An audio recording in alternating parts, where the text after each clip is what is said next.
एक आदमी बहुत हिंसा प्रवृत्ति का था, चोर था, और हिंसा में उसको सुख मिलता था। जैसे अलग अलग, वो इतना तमोगुणी था, जब किसी को काटता और तड़पता तो उसे सुख मिलता था। सैकड़ों हजारों को ऐसे काटता था। एक दिन एक महात्मा उसकी मार्ग से जा रहे थे, मिल गए। उसने उनको भी वैसे ही प्रताड़ित करना चाहा। तो भगवत प्राप्त महात्मा थे, उन्होंने कहा कि बच्चा, इससे तुमको क्या मिलता है? तो संतों के दर्शन से, संभाषण से अंतःकरण की मलिनता का नाश होता है। यदि अभिमान त्याग कर संतों के पास जाया जाए तो एक एक कदम यज्ञ के समान होता है। संत दरस को चालिए तज माया अभिमान। जो भगवान में वास्तविक रमण करने वाले महापुरुष हैं, उनका प्रभाव होता है। उस पापात्मा जीव की हिम्मत नहीं हो रही थी उनकी तरफ देखने की। उनका, बेटा तुम ये सब क्यों करते हो? तो उन्होंने उनका, सुख के लिए करता हूं, संपत्ति छीनता हूं, मारता हूं। इसे बोले, अभी तुम सुख की पहचान ही नहीं जानते हो, किसे सुख कहते हैं? तो उनका, फिर मुझे बताइए आप सुख किसे कहते हैं? तो बोले, हमारी बात तुम्हें तभी समझ में आएगी तब तुम निष्पाप हो गए, क्योंकि पापवंत कर सहज स्वभाव भजन मोहिते ही भावन। बोले, महाराज क्या करूं जिससे मैं निष्पाप हो जाऊं? तो उनका, हमारे भारत में पवित्र देश है, उनमें आप भ्रमण करो, अवगाहन करो, तुम पवित्र हो जाओगे। निष्पाप करने के लिए हमारे बहुत से तीर्थ हैं भारत में, तीर्थपाद प्रभु ने उनको प्रकट किया है।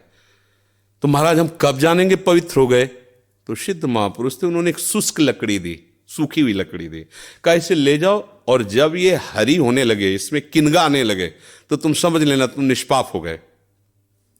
चला गुरु को प्रणाम करके 10 किलोमीटर चला हुआ, शाम हुई। एक वृक्ष बड़ा था, उसके नीचे रुका। गांव में रहने का स्वभाव उसका नहीं था, और उसमें 4-5 चोर बैठे हुए थे, और वो नीचे जड़ में ऐसे जाके बैठ गया। रात्रि व्यतीत हो तो तीर्थयाटन को जाएंगे। वो ऊपर प्लान बना रहे थे कि इन गांव वालों ने मुझे बहुत सताया है, आज रात्रि में 12 बजे चारों तरफ से आग लगा देंगे, और अस्त्र शस्त्र ले जो भागेगा मारेंगे, पूरे गांव को आज नष्ट करेंगे। उसके कान में पड़ी बात। उसने कहा कि तीर्थ यात्रा तो जा ही रहे हैं, अगर इन जो 4 हैं 5 हैं, इनको अगर मार देते हैं तो जा ही तो रहे हैं तीर्थ यात्रा में, पूरा गांव बच जाएगा। ये पूरे गांव को मारना चाहते, पशु पक्षी हैं, बहुत से जीव हैं। तो उसने कहा, भैया तुम्हारे गुरु हम हैं, तुम 4-5 मिल के मारते हो, हमने अकेले न जाने कितनों को मारा है।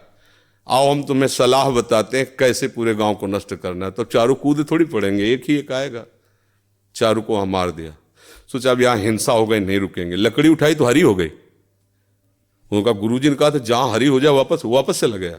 वहां गया संत भगवान को। संत ने कहा, हम जानते थे कि तुम ऐसे स्वभाव वाले हो कि तुम्हें तीर्थ यात्रा सुहाएगी नहीं, वापस आ गए। तो उनका, भगवान आपकी आज्ञा पर। आपने कहा था हरी हो, देखो हरी हो गई। तो बोले, कौन से तीर्थ में? बोले, तीर्थ ले किया, 4 को और मार दिया है। बोले, बताइए कैसे?